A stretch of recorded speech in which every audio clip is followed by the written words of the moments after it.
설명에 진행하겠습니다. 세움에서 통합과학과 생명과학을 가르치는 박헌진입니다. 오늘은 스쿨픽이라는 주제 하에 그러니까 고등학교 선택에 대한 테스트를 의미합니다. 해당 설명에 진행하겠습니다. 자, 보시면 저희는 이제 중학교 3학년이기 때문에 아무래도 가장 걱정하고 혹은 염려하고 혹은 고민하는 부분 중에 하나가 1등급을 받을 수 있는 조건에 대해서 많이 생각을 합니다. 특히 현행 체제에서는 이제 고등학교 선택이 매우 중요한데 유인즉슨 선행과 혹은 그리고 내신 또 하나 수능 파트에서 얼마나 학생이 이렇게 적응을 하는지에 대해서 매우 궁금하지 않나라는 생각을 사실 합니다. 그래서 학교 선택에 따라서 1등급이 좌우될 수 있다라는 생각을 하였고 특히 무엇보다 먼저 말씀드리면 최근에는 이과에 대한 선호도가 굉장히 높은 편에 해당됩니다. 그래서 수학과 과학에 대해서 되게 중요도가 높아지는 상황인 거고 그에 따라서 우리 각각의 선택한 학교에 어떠한 내신 적합도가 있는지를 분석하는 시험이다라는 말씀을 일단 올립니다. 자, 왼쪽에 보시는 건 이제 서울대 관장도서관의 이 그림에 해당되는 건데 마찬가지 해당 영상을 보고 있는 모든 학생들이 서울대를 입학하기를 희망합니다. 우선 최근 이제 학부모님들께서 가장 고민하시는 부분 중에 하나가 이와 같은 상황들이지 않나라는 생각을 합니다. 우선 대치 기준 뭐 중동이나 휘문 현재 제가 담당하고 있는 학교인데 이런 학교들이 이제 서로 비교가 되고 그리고 어떤 학교를 갈지에 대해서 많이 고민을 하시는데 무엇보다 가장 뭐 좌우되는 건 아무래도 지인의 추천 혹은 그 학교를 다녔던 학생들의 의견에 이렇게 치우치지 않나라는 생각을 듭니다. 그리고 시중에 있는 제가 인터넷 기사를 대략 이제 정리를 해봤습니다. 대략 한 100건 정도를 찾아봤는데 그 내용들 중에서 이제 가장 이렇게 합리적으로 표현되는 내용들 총 한 5가지를 이렇게 분류했고요. 우선 학교의 유형 그리고 학교 선생님의 인원수나 혹은 학생 수에 따라서 양질의 교육을 받을 수 있다라는 뭐 이런 생각을 하시는 것 같고 또 하나는 이제 학교 선발 전형 자체가 상이하다. 그래서 앞서 이야기했던 중동고나 휘문고의 이제 입학 전형이나 혹은 유불리를 따져야 된다라는 생각. 그리고 저는 개인적으로 요게 되게 중요하다고 봅니다. 유인즉슨 수업 이후에 추가적인 수업 혹은 학원을 이제 다닐 수도 있고 그리고 이동 시간에서 이렇게 소비되는 시간 자체가 많기 때문에 이런 내용들 좀 정리해야 되지 않나라는 생각이 들고 무엇보다 중학교 성적에 의해서 내신이 결정되지 않나 혹은 중학교 성적을 기반으로 플러스 알파가 됐을 때 학생의 등급이 결정되는 상황이기 때문에 이런 요소들을 이렇게 적용을 해야 된다. 무엇보다 가장 중요한 건 사실 진로인데 일단은 이 진로를 위해서 우리는 1등급을 받아야 되고 그 1등급을 어떻게 받는지에 대한 고민 하에 해당 프로그램을 마련했다라는 점 말씀 올립니다. 우선 이제 각 학교에 따라서 이제 뭐 총 저는 13개 학교를 일단 분석할 예정인데 그중에 샘플링 하기 위해서 대략 그렇죠. 사립고등학교 이제 3개인데 대표적인 학교 휘문과 중동 그리고 공립에 해당되는 이제 경기고 또 하나는 이제 숙명여고를 이제 포함시켜서 잠깐 이제 학교의 각각의 과목별 평균 혹은 학생수에 따라서 학교들이 어떻게 분류되는지를 잠깐 보여드리고자 합니다. 자, 우선 휘문고의 경우에는 이제 대략 한 1200명 정도 있고요. 그리고 각각 학교별로 약간 다르다. 그리고 각 학급별 인원수입니다. 그래서 예를 들어서 이 자료만 본다면 굳이 경기고가 이제 학급당 24명에 해당되기 때문에 나름 양질의 수업을 듣지 않나 뭐 이런 생각을 하게 되고요. 뭐 그리고 각 과목별로 이렇게 유불리를 좀 따져봐야 되는데 노란색으로 박스되어 있는 이 부분이 우리가 이야기하고자 하는 수학과 과학입니다. 그래서 다른 과목 대비 사실 이제 평균 점수가 이렇게 낮게 나오는 거죠. 그리고 각각의 이제 X축에 따라서 이제 좀 확인을 해보자면 아마도 경기고가 이제 그렇죠. 전체적인 이 난이도가 굉장히 높다. 그래서 각 학교에 나와 있는 과목별 평균 점수는 사실 학교 선택에 있어서 가장 기본값, 즉 디폴트 값에 해당된다라는 말씀 올립니다. 무엇보다 여기 있는 이제 휘문고를 잠깐 보시면 사회 점수하고 과학 점수 중에 사회의 평균 자체가 조금 낮은 편인 거고요. 그리고 전체적인 이제 느낌상 사실 수학과 과학의 난이도 또 하나 각 학교별로 이렇게 조금 상이하다라는 말씀을 우선 올립니다. 자, 다음 보시면 그래서 실질적인 학교 선택이 이제 중요한데 어떤 것이 화두가 될까라는 이제 고민을 좀 적어 보았습니다. 우선 가장 최우선되는 건 아마도 내신과 수능의 유불리이지 않나라는 생각이 들고요. 우리 학생들이 학교 선택에 대해서 고민하는 부분 중에 가장 커다란 포지션은 자 단원컨대 내신이지 않나라는 생각이 듭니다. 그리고 잠깐 앞서 이야기했던 과목별로 이제 난이도가 분명히 중요하겠죠. 내가 만약 수학을 잘 하는데 그 학교의 수학 시험이 어렵다 그러면 아무래도 저한테 이제 유리한 거고, 또 하나 사회보다 과학을 훨씬 잘한다 그럼 과학이 어려운 학교가 훨씬 더 유리하지 않나라는 생각을 합니다. 그리고 이제 학교 학습 분위기가 있을 거고요. 또 하나 학부모님들께서 굉장히 고민하시고, 혹은 제가 고등학교 1학년 학생들을 이제 맡고 있는데 역시 그 학생들도 이제 고등학교 2학년 올라갈 때 과중에 대해서 굉장히 많은 고민을 하신다.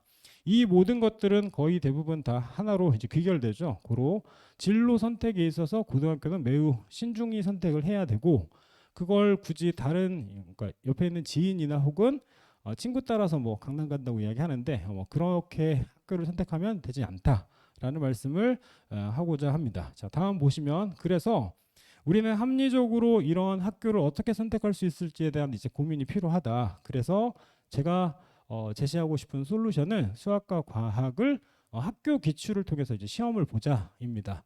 우선 대치동에 있는 거의 대부분의 학생들은 아마도 수상을 적어도 5번에서 6번은 하지 않았나, 뭐 제 개인적인 생각이고 혹은 주위에서 들려오는 이야기입니다. 또 하나 과학도 마찬가지, 뭐 물화생지가 분명히 있긴 하지만 물리와 화학의 빈도수가 상대적으로 높은 거죠. 선행의 빈도가 분명히 높을 거고, 거의 대부분의 학생들은 이제 생명과 지구과학은 좀 배제하는 상황입니다. 아이러니하게도 고등학교 3학년이 되면 수능 과목을 선택하는 비율은 아무래도 생명과 지구과학이 높아지는 거죠. 그래서 특정 A라는 학교가 있는데 그 A 학교는 물리가 어려울 수도 있고요. 혹은 B라는 학교는 이제 생명이 어려울 수도 있다라는 걸 좀 생각을 해봐야 될 것 같고, 그걸 단순히 이제 추정치로 혹은 생각으로 혹은 주위에서 계속 이야기 말씀드리는 떠돌아 다니는 이야기로 판단할 것이 아니라 시험을 통해서 이를 명확히 합리적으로 선택해야 된다라는 말씀 올립니다. 그래서 이제 제시하는 솔루션이 바로 스쿨픽이라는 이제 프로그램인데, 현재 이제 세움에서 함께 이제 진행하려고 하는 이제 프로그램인 거고, 수학과 과학을 22년 혹은 23년 기출을 통해서 학생의 고등학교 적합도를 확인하고자 노력하겠습니다. 자, 보시면 서두에 말씀드렸던 인근 총 13개 학교입니다. 위쪽에 가장 첫 줄에 있는 이 학교들은 남자 고등학교에 해당되는 거고요. 그리고 여기는 여고, 여기는 이제 남녀공학에 해당되는 거죠. 그래서 일단 학원 기점으로 혹은 대치동 거의 인근에 있는 섹터를 좀 나누어서 총 13개 학교를 선택을 했고, 제 기본적인 이제 툴 자체는 아마도 이과 선택 비중이 되게 높을 것이다. 그리고 이과 선택이 높다라면 이 시험을 내는 학교 선생님들은 고등학교 2학년 각 전공 선생님들이 통합과학에서 출제를 하실 거고, 각각의 이제 본인들의 성향이 있겠죠. 일례로 저는 생화학을 전공했습니다. 그래서 생명과 화학을 전공을 했고, 그 중에서 가장 좋아하는 건 분자세포 생물학인데, 제가 출제자일 때 아무래도 그쪽에 무게감이 실리는 건 너무 당연하겠죠. 해서 그런 것들을 간접 경험하고 예상 등급을 정확히 확인하자. 다시 말씀드립니다. 이러한 실험을 통해서 대치동에서의 자신의 수준을 정확히 확인하고, 또 하나 학교의 그 내신 적합도를 확인하며 끝으로 예상 등급을 확인하는 것이 무엇보다 중요하지 않나라는 생각을 합니다. 그래서 전체 프로그램에 대한 개요를 말씀드리면, 우선 소팅했던 이제 자료는 22 혹은 23년 1학기 기출에 해당됩니다.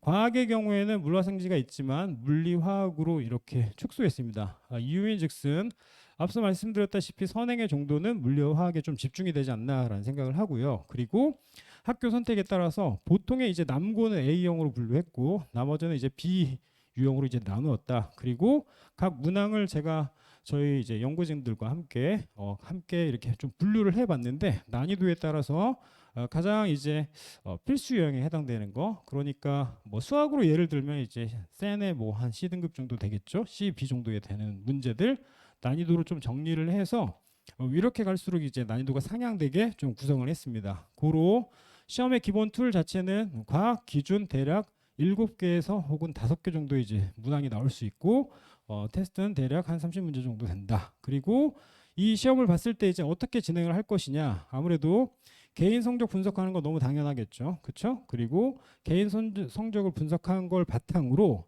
학생의 취약 단원을 명확히 확인하는 게 되게 중요하지 않나라는 생각을 합니다. 이유인즉슨 취약 단원을 이제 확인한 다음에 이후에 이제 방학 기간 동안 그 학생이 어떻게 공부를 해야 될지에 대한 학습 계획을 제시하겠다라는 말씀 올립니다.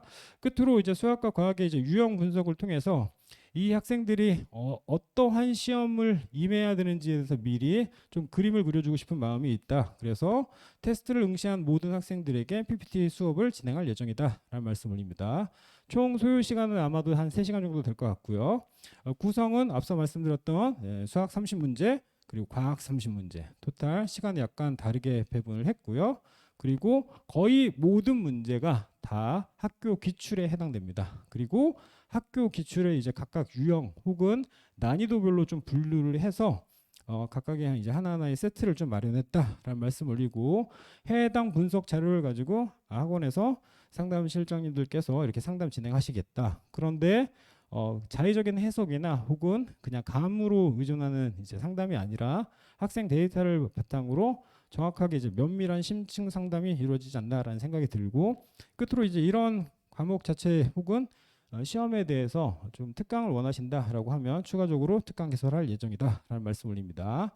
자 보시면 이제 제가 뭐 중동고, 휘문고 이렇게 수업을 진행하고 한대부고 그리고 뭐 또 다른 학교에서도 이제 마찬가지 수업을 진행하고 있는데 자 왼쪽에 보시면 이제 이게 스쿨픽의 기본 베이스입니다. 일례로 1번부터 25번까지 만약에 시험을 봤다라고 가정하면 어떤 학생의 이제 그쵸 정답률이 분명히 나오겠죠. 그러니까 전 인원의 정답률이 나올 거고 일례로 1번의 경우에는 5번으로 체크한 친구들이 몇 퍼센트 안 되는 거죠. 즉 이 친구의 경우에는 실수했을 확률이 매우 높은 거죠. 다시 말씀드립니다. 전체 전 인원 대비 각각의 퍼센트 비율을 이제 구하자. 그리고 오답이 될 수 있는 요소를 이제 골랐다라면 아무래도 지식 부족에 해당되지 않나라는 생각을 합니다. 그래서 오른쪽 보시면 이제 학생 개인의 이렇게 성적표에 해당되는 건데 해상도가 약간 떨어지는 뭐 감이 없지 않아 있으나 첫 번째 각각의 이제 문항에 대한 출처를 일단 제시하는 거고 그리고 정답률 또 하나는 그 정답률의 이전에 이제 그 난이도가 있겠죠. 그러니까 선생님들이 생각하시는 난이도와 학생이 이제 맞출 수 있는 난이도를 좀 상이하지 않나라는 생각이 들고요. 그리고 나서 학생들이 이 문제를 풀었을 때 왜 틀렸는지에 대해서 체크하는 개인 유형 분석이 있습니다. 마찬가지 진행할 거고 정답률에 대해서 본인의 위치를 점검할 수 있는 자료가 제공된다라는 말씀 올립니다. 자, 다음 보시면 이제 제가 모 학교에 이제 시험 대비 때 이제 진행하던 내용들입니다. 예를 들기 위해서 이제 이 시트를 가지고 왔는데 자, 6번과 12번을 우선 보시겠습니다. 6번의 경우엔 난이도가 중인 거고요. 그리고 12번에는 난이도가 상에 해당됩니다. 그런데 학생들의 이제 학교 시험인데 중에 해당되는 이제 정답률이 69%, 상에 해당되는 게 이제 83%에 해당되는 거죠. 그러니까 수업을 진행했을 때 어디에 무게감이 실려서 배웠는지에 대해서 조금 이해할 수 있지 않나라는 생각이 들고 특히 이와 같은 문제는 난이도는 쉽지만 개념이 흔들려서 이제 틀리는 경향이 되게 많습니다. 다시 말씀드립니다. 대치동에 있는 거의 대부분의 학생들은 계산 능력이 훌륭하고 혹은 그래프나 도표 분석하는 능력 또한 패턴화되어 있기 때문에 정확한 길을 알려주면 이제 등급이 이제 잘 나오는 편이다. 혹은 점수가 잘 나오는 편이다라고 말씀드릴 수 있는데 반면에 이제 개념이 흔들리는 케이스가 되게 많지 않나라는 생각이 듭니다. 그래서 각 학교별로 시험을 구성할 때 개념 문제 2문제 그리고 난이도 중상 1문제씩 그리고 학교의 특이성 있는 문제를 마찬가지 하나 포함시켜서 시험 문제를 구성했다라는 말씀 전합니다. 자 다음 보시면 이 역시 이제 제 학교 시험 문제에 해당되는 거고 나머지 이제 제 기출 혹은 본 교재에 해당되는 자료인데 여기를 보시면 자 3번으로 이제 체크한 친구들 그러니까 모집단 자체가 대략 한 50명 정도 됐습니다. 그런데 정답률이 95%가 나왔다라는 건 그쵸 거의 한 명 정도가 틀렸다는 거죠. 그쵸 그래서 이 학생의 경우에는 다른 친구들이 다 맞는데 왜 틀렸는지에 대해서 이제 분석해야 되지 않나라는 생각을 합니다. 고로 저는 통합과학을 수업함에 있어서 가장 중요한 건 이제 학교의 유형 분석이지 않나라는 생각을 해서 분석에 좀 치우치는 경향이 있는데 일례로 23년 기준 시험에 가장 많이 나왔던 요소들을 좀 분류를 해봤습니다. 그러니까 해당 자료는 앞서 말씀드렸던 중동이나 휘문, 즉 제가 시험 대비를 진행하고 있는 학교들의 문항을 가지고 최근 한 5개 정도 문항을 가지고 좀 정리를 한 거고요. A의 경우에는 최다 오답, 최다 빈출인 거죠. 그러니까 이러한 요소들 중에서 가장 오답이 많이 나왔다. 특히 여기 보시면 이제 수평 방향의 운동이라고 되어 있고요. 그리고 화학 결합으로 되어 있죠. 그리고 요 단원들이 즉 소단원들이 우리가 시험 봐야 될 요소가 된다. 자, 다음 B의 경우에 이제 최다 빈출이죠. 최다 빈출이긴 한데 기본 유형입니다. 즉 1등급을 맞고 싶은 친구가 이 내용을 틀렸다는 건 사실 심각한 문제에 봉착하게 되는 겁니다. 이유를 말씀드리자면 이런 겁니다. 고등학교 통합과학 시험지의 거의 대부분은 꼭 알고 계셔야 되는데 난이도가 높을수록 배점이 낮습니다. 다시 한번 말씀드립니다. 난이도가 높을수록 배점이 낮습니다. 고로 쉬운 문제 하나를 틀린 학생과 어려운 문제 하나를 틀린 학생의 등급이 달라질 수 있죠. 일반적으로 생각할 때 어려운 문제를 틀린 학생의 등급 자체가 낮을 거라고 생각하는데 어려울수록 배점을 낮춰서 전체적인 이제 변별력에 이렇게 평균을 이게 좀 취한다라는 생각을 꼭 하셔야 됩니다. 특히 C 요소의 경우에는 고난이도에 해당되기 때문에 이 문항의 경우에는 학교의 킬러라고 이야기할 수 있죠. 특이 문제에 해당된다. 그래서 이런 요소들이 시험에 많이 나온다라는 말씀 전합니다. 자, 다음 보시면 이제 이 시트가 좀 유의미하지 않나라는 생각이 듭니다.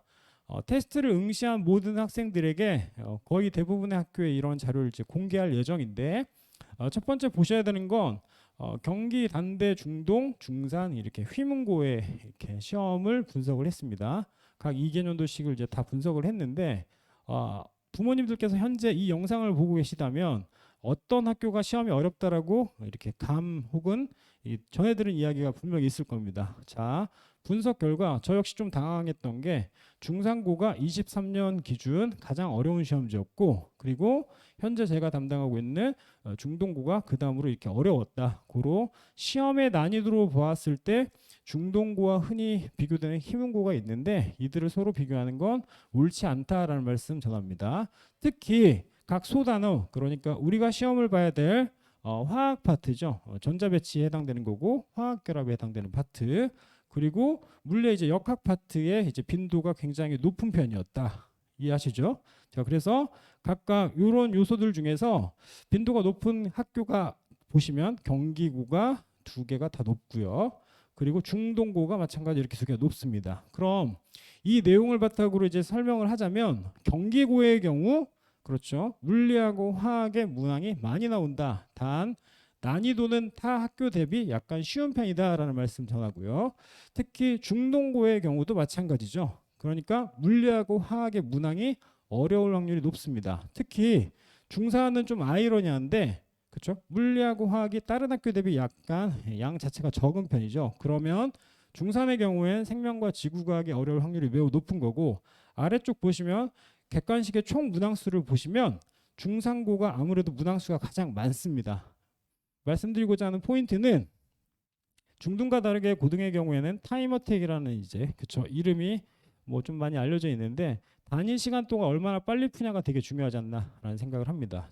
즉 중상고의 경우에는 일정 시간 동안에 가장 빨리 풀어야 된다. 하물며 여기 이제 서술형 문제도 되게 많은 편이죠. 고로 중상고를 정리하자면 생명과 지구과학이 어려운 편인 거고 또 하나 문항이 많고 서술형도 많다. 반면에 중동고의 경우에는 난이도는 되게 높은데 물리화학이 굉장히 어렵다라는 말씀 전하고 경기고도 물리화학의 문제가 많이 나오긴 하나 이 중동고 대비 난이도가 이렇게 낮다. 그래서 각각 이제 제가 분석했던 기본 툴은 분명히 있는데 말씀드릴 수는 없는 거고 우선 각 학교별로 시험의 랭킹을 매겼습니다. 즉 난이도를 이제 하나하나 좀 정리를 해본 거죠. 그래서 각 학교의 이제 난이도를 먼저 확인하고 문이과 선택하고 혹은 학교를 진학하는 것이 등급을 위해서 매우 유리하다라는 말씀 전합니다. 그래서 해당 소단원 2가지를 조금 더 세분화해서 하나는 원소의 주기성 또 하나 이제 물질의 생성 그리고 중력 마지막 역학적 시스템과 안전 즉 운동량과 충격량으로 좀 분류를 했는데 이렇게 SM이라고 되어 있는 거 숙명 요구인 거죠. 일반적인 학교는 거의 대부분 이 필수형이 나왔습니다.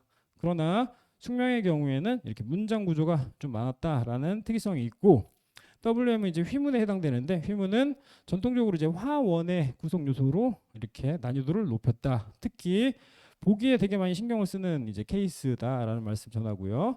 자, 다음은 이제 제2에서 중산에 해당되는 거죠. 보통 19년, 20년에 이제 교과서가 개정되면서 난이도가 정말 높은 문제가 나오면 이 정도가 나왔습니다. 그런데 최근 23년 기준으로는 문항이 굉장히 어려워져서 특히 선행을 하지 않은 학생들의 경우 매우 힘들 수도 있고요. 그래서 이런 문제들이 이제 필수 유형으로 깔리게 되는 거고, 단대국어의 경우에도 마찬가지 복합 유형용, 즉 자료를 해석하는 능력이 매우 중요하지 않나라는 말씀 전합니다. 마지막으로 이제 중동의 경우입니다. 그렇죠? 중동도 필수형으로 이렇게 포함이 되는 건 이후 다시 말씀드리겠지만 자유낙하가 기본 문항에 해당되는데, 자유낙하 플러스 포물선 운동 두 가지를 이렇게 비교 분석하는 자료가 나왔다. 마지막, 그렇죠? 정말 눈물 나는 문제죠. 그래서 자료 자체가 일단 복잡하고 그림이 복잡하고 발문 자체가 되게 많기 때문에 학생들이 실수할 수 있는 요소가 되게 많은 문제들로 각각 구성이 되고 있다. 끝으로 이건 이제 중동고 2번 23년 1학기 중간고사 문제입니다. 사실 해당 문항은 쉬운 건 아니고 이렇게 3중 중돌에 해당되는 문제이며 고등학교 3학년 수능 문제입니다. 다시 말씀드립니다. 고등학교 3학년 수능 문제. 이 문제 정도는 풀어야지 1등급이 나올 수 있다. 또 우리 경기고의 경우에도 시작점이 거의 대부분 이제 똑같은 이렇게 물체들의 운동이 시험에 나오는데, 우리 경기고 시험 문제 제가 생각할 때 저도 마찬가지 되게 좋은 문제라고 생각을 하는데, 시작점 자체가 좀 다르고 그래프 개형 분석까지 정리하는 문항으로 구성됐다라는 특이성이 있습니다. 자, 다음 자료 보시면 그것을 하나하나 이제 각각 점도표로 좀 정리를 해봤는데, 파란색으로 보시는 이 요소, 즉 주기율표, 이온 공유결합, 그리고 충격량이 23년, 22년 기준 가장 많은 문항수를 보였습니다. 다시 정리하자면 해당 이렇게 요소들이 시험에 가장 많이 나왔다. 특히 이 노란색 박스를 보시면 이전에 제가 19년과 20년 혹은 20년과 22년과 23년을 약간 비교했었는데, 화학결합은 사실 화학결합 원리가 가장 베이스가 되겠죠. 그런데 최근 트렌드는 이 베이스가 되는 화학결합 원리가 시험에 나오지 않습니다. 그래서 위쪽에 있는 전자배치와 그 아래쪽에 있는 이온 공유결합 자체가 이렇게 연결돼서 시험에 많이 출제되고 있다. 그러나 시중에 있는 문항 혹은 문제집은 화학결합이 베이스로 이제 많이 구성이 돼 있죠. 그래서 시험 기간 내에 학생들이 어떤 요소를 정확히 풀어야 되는지에 대한 인지가 반드시 필요하다. 자, 아래쪽 보시면 이제 물리 파트인데, 아무래도 저도 마찬가지 물리를 가리킬 때 가장 기본은 자유낙하를 이제 베이스로 가리키게 됩니다. 그런데 이 자유낙하 플러스 알파 옆으로 움직이는 것, 즉 수평 방향의 물체 운동까지 포함을 시키면 포물선 운동이 되는데, 시험 요소를 보시면 자 보시다시피 그렇죠, 자유낙하는 두 문제밖에 안 나왔습니다. 즉 주구장창 자유낙하의 문제를 푼다고 해서 학생이 절대 1등급 받을 수 없다. 그러니까 타겟팅해서 정확히 어디를 공부해야 될지에 대해서 정확히 인지하고 문제를 푸는 게 중요하다. 그래서 이러한 내용들을 스쿨픽을 통해서 좀 이렇게 정리가 되지 않나라는 생각이 하고요. 끝으로 이제 운동량도 마찬가지죠. 기본은 운동량에 해당되는 건데, 이 운동량보다는 충격량의 변화 자체가 훨씬 더 시험에 많이 나왔다. 총 정리하자면 요 학교들의 이제 특성 자체는 사실 여기로 이렇게 포인트가 된다. 그리고 여고의 혹은 남녀공학은 또 다른 유형을 보였다라는 점 말씀드립니다. 자, 컨텐츠 잠깐 이제 정리하자면 제가 저희 스쿨픽 이제 사진을 가지고 왔습니다. 왼쪽은 제가 이제 직접 만든 이제 스쿨픽 그죠, 기출 테스트에 해당되는 거죠. 그리고 학교 이제 적합성을 정확히 확인하고자 이제 테스트를 구성했고 30문항 구성했다. 그런데 자료 정확히 보이실지 모르겠으나 이거는 이제 각각의 출처 혹은 난이도, 그리고 요거는 이제 학교의 출처고, 이 출처의 원본을 다 찾았습니다. 즉 A라는 문제가 있는데 그 A가 예를 들어서 경기고에 나왔다. 그런데 그 경기고의 문제는 어디에서 근원이 됐는지를 좀 확인하고 싶었습니다. 학교별로 약간 상이한 느낌이 있어서 해당 내용을 마찬가지 스쿨픽 때 공개할 예정입니다. 수학도 마찬가지 같은 형식으로 구성했다라는 점 말씀드립니다. 자, 정리하자면 이렇습니다. 저희는 시험을 진행하고 그 시험을 통해서 학생의 성적을 분석한 다음 내신 등급을 산출할 예정입니다. 또한 각각 학생별로 이제 기출 적응도를 확인할 예정입니다. 22년 기준 제가 이 내용을 좀 정리를 한번 해봤는데 학생별로 굉장히 이렇게 차이가 심하더라라고 말씀드릴 수 있고, 뭐 어떤 학생은 이제 뭐 숙명 적합도가 나오고 또 어떤 학생은 뭐 중대부고 이렇게 적합도가 나왔다. 그래서 각각 해당 내용을 가지고 조금 더 한 번 더 고민해보는 시간이 되었으면 하는 바람이 있고, 마지막으로 학부모 심층 이제 데이터를 가지고 상담하는 툴이 있다. 그래서 매주 토요일마다 이렇게 진행할 예정인데, 자 보시면 TSP라는 게 바로 더 스쿨픽에 해당되는 거고, XA1이라고 이야기하는 건 아마도 그쵸, 난이도가 쉬운, 그쵸, 남자 학교 시험에 해당되는 거죠. 그런데 나와 있는 내용과는 조금 다르게 남녀 모두 함께 동시에 진행할 예정이다. 해당 첫 회는 무료에 해당되고 나머지는 수강료가 발생할 수 있다라는 점 말씀드립니다. 자, 항상 설명회를 진행할 때 저는 맨 마지막으로 그쵸, 어머니 그 마음처럼 가르치겠다라고 말씀을 드려오곤 했습니다. 이러한 마음으로 고민을 하다가 이렇게 만들어진 프로그램이니까 무엇보다 조금 더 자신 있고 학생을 정확히 파악할 수 있는 능력이 있다. 그리고 학생에게 혹은 학부모님께 정확한 대안을 드릴 수 있는 자료이지 않나라는 생각이 듭니다. 기회 주시면 최선을 다해서 학생 분석해서 좋은 정보 전달하도록 하겠습니다. 감사합니다.